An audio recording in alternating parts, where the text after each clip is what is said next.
Hey, this is your host, Rick Houston. Before we get down to business in this week's episode, how about hitting those subscribe, like, and notification buttons? With all that out of the way, let's get on with the show.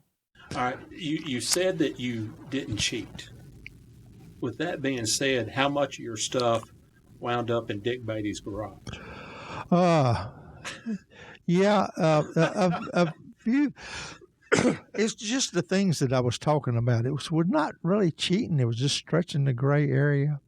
Or reading the rule book, really? Yeah. It's some fine print in that rule book. We were really getting a magnifying glass after. But we were pretty legit on about everything. We just tried a little harder to do stuff that we needed to do. Even back then in the early days, when everybody, and this comes up every now and then, people talking about T-Rex. That car, T-Rex, 24 car drove. Well, you know, Jeff Gordon back then, he could have drove a damn shopping buggy and won a race with it. But he had T-Rex. And it was a few things about that car that was very unique. And NASCAR didn't know what to do about that. And they wanted to take the car away from him. All right, so what was going on with that car? It was some different things we were doing back then. We were playing with the idea of going with smaller springs, letting the shock control the attitude of the car, and NASCAR couldn't see those things, but they knew something was going on because they'd go out there and they'd take a snapshot of the car and the front valence would be rubbing the ground. It would be that close to the rubbing the ground. And the other cars would come through and you can stick your fist under the front end of them. And this comes back to a conversation me and Dale was having. Dale Earnhardt was Dale come over and wanted to know why we had such small springs in our car.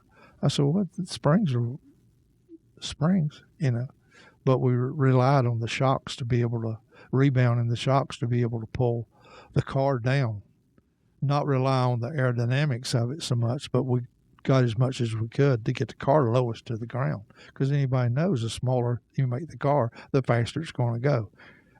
Harry Hyde taught me that. And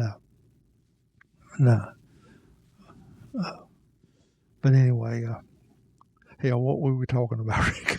T-Rex. T-Rex, yeah. T-Rex, It was in the track bar, you know, the track bar bracket, the mount, we lowered it and made it lower and all that stuff. And Rex Stump was the engineer on that program, and he's a hell of an engineer. And you told me I couldn't cuss. I'm going to use that one door just a little bit. But he was a heck of a engineer. He knew, he studied, he did his homework. Get the car down and whatnot, and could rely on the, like I say, the camber in the rear end was one thing NASCAR was kind of, they didn't know about. Couldn't see that much, but they knew we were doing something, so they started checking camber and rear end out. They took a few housings away from us. That ended up in Dick Beatty's office, but So T-Rex was a team effort? Yeah, T-Rex was, it was not just so much the 24 team that did it. Ray kind of pulled the trigger on it and said, hey, all these things that we know is good from testing over the years and whatnot with our chassis, that we were doing bigger sway bar tubes, going to humongous sway bars in the car with sway bar arms that would keep the car level and flat rather than having to rely on the right front spring and stuff like that. All that's come about in racing. I pulled the trigger on it. We're going to build a car like it. So he took all the marbles in the pile and he put them in the huddle. You know, he put them all together in T-Rex. And that was a great car. No kidding. But after that, all the cars ended up being about like T-Rex. And it wasn't a day and night difference in the car. But Ray was brave enough to go out there and do it. So it wasn't any one thing going on with that car. It was a combination of. Oh yeah. It was a list that long. It was of things that was changed. The other thing too, and it goes back down to the engineering part about the whole thing.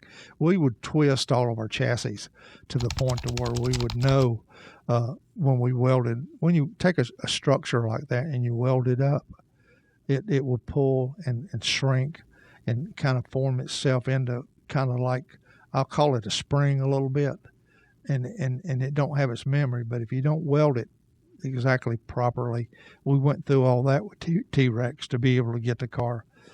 We call it foot-pound of torque per degree of twist. That's what we put on the twist fixture. They come up with that number, and that would give us a pounds of force that we could build our chassis to. And see, I might be throwing a trade secret out there, but that's some of the things we were looking at back then.